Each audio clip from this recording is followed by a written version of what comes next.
வணக்கம் நேர்களே, இன்னைக்கு நாம பார்க்கக்கூடிய சிறப்பு பதிவு சுக்கிரனுடைய பெயர்ச்சி. கும்ப ராசியில் இருக்கக்கூடிய சுக்கிரன் பகவான் வருகின்ற மார்ச் மாதம் 2ஆம் தேதி மீன ராசிக்கு பெயர்ச்சியாகி போறார். மீன ராசியில சுக்கிரன் உச்சம் அடையக்கூடிய ஒரு தருணம்.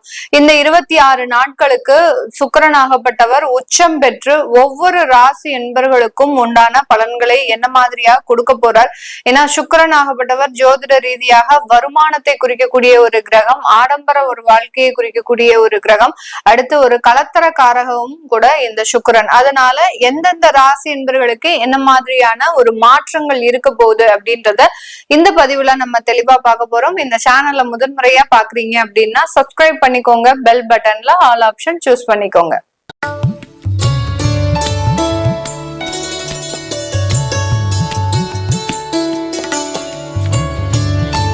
கடகராசி அன்பர்கள், காலபுருஷனுக்கு 4ஆம் இடமான சுகஸ்தானத்துல மாத்திருஸ்தானத்துல இருக்கக்கூடிய ராசி என்பர்கள் கடகராசி என்பர்கள். ராசிக்கு அதிபதி சந்திரன் அப்படின்றதுனால எப்போதுமே தாய்மை உள்ளம் கொண்டவர்கள் இந்த கடகராசி என்பர்கள்.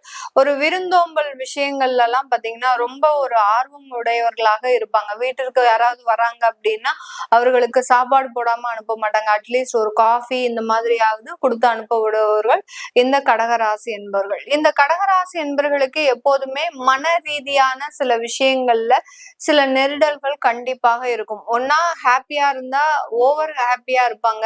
அடுத்து பாத்தீங்கன்னா ஏதாவது ஒரு பிரச்சனை அப்படின்னு வந்துருச்சு அப்படின்னா இவர்களை அந்த பிரச்சனையிலிருந்து மீட்டு எடுத்துட்டு வரவே முடியாது. அந்த அளவுக்கு அந்த பிரச்சனைக்குள்ள ஆழ்ந்து இறங்குபவர்களாக இருக்கக்கூடியவர்கள் நம்ம கடகராசி என்பர்கள்.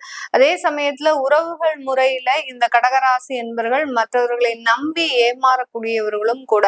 அவர்கள் நமக்கு எப்போதுமே நல்லதுதான் செய்வாங்க, துரோகம் செய்ய மாட்டாங்கன்னு நினைச்சு அந்த உறவுகள் கூட பாத்தீங்கன்னா ரொம்ப நம்பிக்கையோட டிராவல் பண்ணக்கூடியவர்கள் இந்த ராசி என்பர்கள். அதே உறவுகள் மூலமாக ஏமாற்றப்படுபவர்களும் இந்த ராசி என்பர்கள் தான். இப்படி மனநிலை சார்ந்த சில விஷயங்கள்ல ஒரு தெளிவான ஒரு எண்ணம் இல்லாமல், அடுத்து பாத்தீங்கன்னா ஒரு போல்டான ஒரு டிசிஷன் எடுக்க முடியாமல் தயங்குபவர்கள் இந்த கடகராசி என்பர்கள். இந்த கடகராசி என்பர்களுக்கு 9ஆம் இடமான அந்த பாக்யஸ்தானத்துல சுக்கிரன் சனியோட சேர்ந்து உச்சம் பெற போறார். இந்த சுக்கிரனாகப்பட்டவர் 9ஆம் இடத்துல உச்சம் பெறும்போது மிகப்பெரிய ஒரு நன்மைகள் நடக்கக்கூடிய ஒரு நாட்களாகவும் மாதமாகவும் தான் இந்த ராசி என்பர்களுக்கு இருக்க போகுது. இந்த கடகராசி என்பர்களுக்கு சுக்கிரனாகப்பட்டவர் சுகஸ்தானாதிபதி, அடுத்து பாத்தீங்கன்னா லாபஸ்தானாதிபதி. இந்த 2 இடத்திற்கும் சொந்தக்காரர் 9ஆம் இடமான அந்த பாக்யஸ்தானத்துல உச்சம் பெற போறார். இதனால நீண்ட காலமாக இருந்த தடைப்பட்ட சில விஷயங்கள், சுப நிகழ்ச்சிகள் இந்த மாதத்துல இடைவிடாது நடக்கக்கூடிய ஒரு நேரமாக இருக்கும். சில பேருக்கு கடகராசி என்பவர்களுக்கு திருமண வரன்கள் பிக்ஸ் பண்றதுல சில தடைகள் இருந்தது அப்படின்னா இந்த காலகட்டம் அந்த திருமண வரன்கள் அமைவதுல மிகவும் ஒரு நிவர்த்திகள் கிடைக்கக்கூடிய ஒரு நேரமாக இருக்கும்.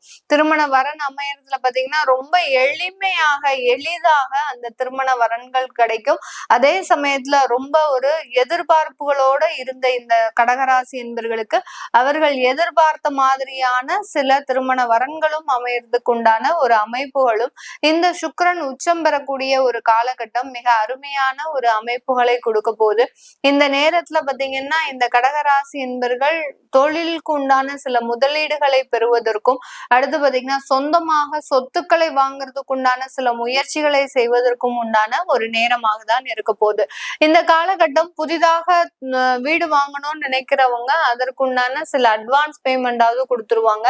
சில பேர் ரிஜிஸ்ட்ரேஷன் வரைக்கும் முடிக்கக்கூடிய ஒரு காலகட்டமாக இருக்கும். அந்த அளவுக்கு ரொம்ப விரைவாக ரொம்ப துரிதமாக அந்த சுக்கிரன் உச்சம் பெறக்கூடிய ஒரு காலகட்டம் இந்த கடகராசி என்பர்களுக்கு வருமானத்தை, பொருளாதார வளர்ச்சிகளை அதிகப்படுத்தக்கூடிய ஒரு நேரமாக இருக்கும். இந்த ராசி என்பர்கள் வெளியூர் வெளிநாட்டுல போய் வேலை பார்க்கறாங்க அப்படின்னா அங்க இரட்டிப்பு வருமானத்தை சம்பாதிக்கக்கூடிய ஒரு நேரமாக இருக்கும். சுக்கிரனாகப்பட்டவர் மாத வருமானத்தை குறிக்கக்கூடிய ஒரு கிரகம். அதனால இந்த மாத வருமானத்துல இருக்கக்கூடிய அந்த சுக்கிரன் உச்சம் பெறக்கூடிய ஒரு காலகட்டம் இந்த கடகராசி என்பர்களுக்கு வெளிநாட்டுல அதிகப்படியான வருமான மாற்றத்தை கொடுக்கக்கூடிய ஒரு நேரமாக இருக்கும். வெளிநாட்டுல பாத்தீங்கன்னா மலேசியா, சிங்கப்பூர் இந்த மாதிரியான கண்ட்ரீஸ்ல எல்லாம் இருக்கக்கூடியவர்கள் லாட்ரி போன்ற யோகங்களையும் பெறுவதற்குண்டான ஒரு காலகட்டமாக இருக்கும். ஏன்னா 4, 11, 9 தொடர்பு இருக்கும் போது கண்டிப்பாக இந்த காலகட்டம் உங்களுக்கு லாட்ரி போன்ற அந்த திடீர் அதிர்ஷ்டங்களும் அடுத்து பாத்தீங்கன்னா திடீர் வாய்ப்புகளையும் கொடுக்கறதுக்குண்டான ஒரு நேரம். சில பேர்லாம் கடகராசி என்பவர்கள் ஒரு சில விஷயத்துல ரொம்ப ஒரு மன வெறுப்போடு இருந்திருப்பாங்க. இந்த விஷயங்கள்லாம் நமக்கு நடக்காது, இதை போய் நம்ம திரும்ப திரும்ப முயற்சி செய்தோம்னா இதனால ஒரு கால நேரம் தான் வீணாகும் அப்படின்ற மாதிரியான சில இடத்துல ஒரு வெறுப்புத்தன்மையோட இருப்பாங்க. அந்த நடக்காத சில விஷயங்கள் கூட நடக்கக்கூடிய ஒரு நேரமாக தான் இந்த சுக்கிரன் உச்சம் பெறக்கூடிய கால நேரம். 26 நாட்களுக்கு மிகவும் ஒரு மேன்மைகளையும் வளர்ச்சிகளையும் பொருளாதார ரீதியாகவும் குடும்ப உறவுகள் ரீதியாகவும் அதிகப்படியான ஒரு மாற்றத்தை இந்த ஒரு மாசம் இந்த கடகராசி என்பவர்களை கையில பிடிக்கவே முடியாது. ரொம்ப ஹாப்பியா இருக்கக்கூடிய ஒரு நேரம். அதே சமயத்துல தனக்குண்டான ஒரு ஆடம்பர ஒரு விஷயங்கள்ல நோக்கி பயணிக்கக்கூடிய ஒரு நேரமாக இருக்கும். வீட்டுல என்னென்ன மாதிரியான ஒரு ஆடம்பர பொருட்கள்லாம் தேவையோ அதை எல்லாத்தையுமே வாங்கி போடக்கூடிய ஒரு நேரம். அடுத்து தன்னுடைய குழந்தைகளுக்கு வாகனம்லாம் வாங்கி கொடுக்கக்கூடிய ஒரு நேரமாகவும் தான் இந்த கடகராசி என்பர்கள் ஒரு ஆடம்பர செலவுகளை நோக்கி பயணிக்கக்கூடிய ஒரு நேரமாக இருக்கும். அப்பா வழியிலிருந்து ஏதாவது சொத்துக்கள் வர வேண்டியது இருக்கு, பூர்வீக சொத்துக்கள் வர வேண்டியது இருக்கு அப்படின்னா அதெல்லாம் இந்த நேரத்துல நீங்க அப்ரோச் பண்ணீங்க அப்படின்னா உங்களுக்கு இந்த ராசி என்பர்களுக்கு அது சாதகமாக உங்களுக்கு முழுமையாக கிடைக்கக்கூடிய ஒரு நேரமாக இருக்கும். அப்பா வழி தொழில்களையும் செய்யறதுக்கு உண்டான ஒரு சரியான நேரமும் கூட இந்த கடகராசி என்பர்களுக்கு. அதனால இந்த காலகட்டம் தொழில் ரீதியாகவும் வேலை வாய்ப்புகள் ரீதியாகவும் சொத்துக்கள் ரீதியாகவும் அதிகப்படியான மேன்மைகளை பெறுவதற்குண்டான ஒரு தருணம். கடனை அடைக்கிறதுக்கு சில முயற்சிகள் எடுக்கலாமா, நாங்க வேற லோன் போட்டு இந்த கடன்களை அடைக்கலாமா அப்படின்னு கேக்குறவங்களுக்கு தாராளமாக அதற்குண்டான முயற்சிகளை எடுக்கலாம். ஏன்னா சில பேர் பாத்தீங்கன்னா 10 வருடங்களாக ஒரு லோனை நீங்க போட்டுட்டு வந்துட்டு இருப்பீங்க.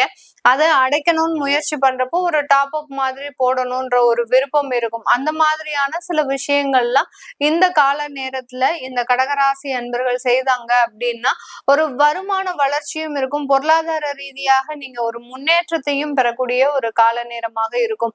எக்ஸ்போர்ட் சம்பந்தப்பட்ட சில தொழில்கள்ல நிறைய ஒரு வளர்ச்சிகள் இருக்கக்கூடிய ஒரு நேரம் தான் இந்த ராசி என்பர்களுக்கு இந்த ஒரு 26 நாட்கள். நீங்க எக்ஸ்போர்ட் எல்லாம் பாத்தீங்கன்னா ஒரு சாதாரணமான ஒரு ஆர்டர்ஸ் எல்லாம் கிடைக்காது உங்களுக்கு. எந்த இடத்துல இருந்து நீங்க ஒரு ஆர்டர்ஸ் பல்கா எதிர்பார்க்குறீங்களோ அந்த இடத்துல இருந்து உங்களுக்கு அந்த ஆர்டர்ஸ் எல்லாம் கிடைக்கிறதுக்கு உண்டான ஒரு தருணம். அதே சமயத்துல ப்ரொஃபஷனல் ஜாப்ல இருக்கக்கூடியவர்கள், அதாவது டாக்டர்ஸ், வக்கீல், இந்த மாதிரியாக ஆடிட்டர்ஸ், இந்த மாதிரியான துறையில இருக்கிறவங்களுக்கு இந்த ஒரு கால நேரம் மிக ஒரு வலிமையான ஒரு கால நேரமாக இருக்கும். உங்களுக்கு உண்டான துறையில நீங்க முத்திரை பதிக்கிறதுக்கு உண்டான ஒரு நேரமாகவும் தான் இந்த சுக்கிரன் உச்சம் பெறக்கூடிய ஒரு கால நேரம். இந்த கடகராசி என்பர்களுக்கு நிறைய ஒரு மேன்மைகளையும் நிறைய ஒரு பொருளாதார வளர்ச்சிகளையும் அடுத்து கணவன் மனைவி உறவுகள்ல நிறைய ஒரு அந்யோன்யங்களையும் கொடுக்கறதுக்கு உண்டான ஒரு கால நேரமாக இருக்கும். கடகராசி என்பர்கள் முதல் திருமணத்துல நிறைய ஒரு பிரச்சனைகளை அனுபவிச்சிருப்பாங்க. கடந்த 2 வருடங்களுக்கு முன்பாக அவர்கள்லாம் 2வது வாழ்க்கையை பத்தி கூட ஓரளவுக்கு கூட நினைச்சு கூட பார்த்திருக்க மாட்டாங்க. ஆனா இந்த 26 நாட்கள் அதற்குண்டான சில வாய்ப்புகள் எல்லாம் வரக்கூடிய ஒரு நேரம். 2வது வாழ்க்கை, 2வது திருமணம், இந்த மாதிரியான சில அமைப்புகள் எல்லாம் இந்த கடகராசி என்பர்களுக்கு ஒரு சாதகமான ஒரு பலனை கொடுக்கக்கூடிய ஒரு தருணமாக இருக்க போகுது. இது எல்லாமே நம்ம கோச்சார நிலவரப்படி பலன்களை கணிச்சு சொல்லி இருக்கிறோம். இந்த ராசி என்பர்கள் பெண்களாக இருக்கிறாங்க அப்படின்னா புதிதாக தொழில் அமைக்கணும் முற்படுறவங்க, அடுத்து பாத்தீங்கன்னா உங்களுக்கு உண்டான சில பர்சனல் விஷயங்கள்ல சில குழப்பங்கள் அதிகப்படியாக இருக்கு அப்படின்னு நினைக்கிறவங்க கீழே இருக்கிற நம்பருக்கு ஜாதகம் பார்க்கணும் அப்படின்னு விருப்பப்பட்டீங்கன்னா நீங்க ஆன்லைன்ல வாட்ஸ்அப்ல அனுப்பிச்சு அப்பாயின்மெண்ட் பெற்று நீங்க பாத்துக்கலாம். உங்களுடைய குழந்தைகளுக்கு ஜாதகம் எழுதணும், நியூமராலஜி படி பேர் வைக்கணும் அப்படின்னு நினைக்கிறவங்களும் கீழே இருக்கிற நம்பருக்கு வாட்ஸ்அப்ல மெசேஜ் அனுப்புங்க. அதற்குண்டான விவரங்கள் தெரிய வரும். உங்களிடமிருந்து விடைபெறுவது உங்கள் ஆஸ்ட்ரோ பூர்ணா. நன்றி, வணக்கம்.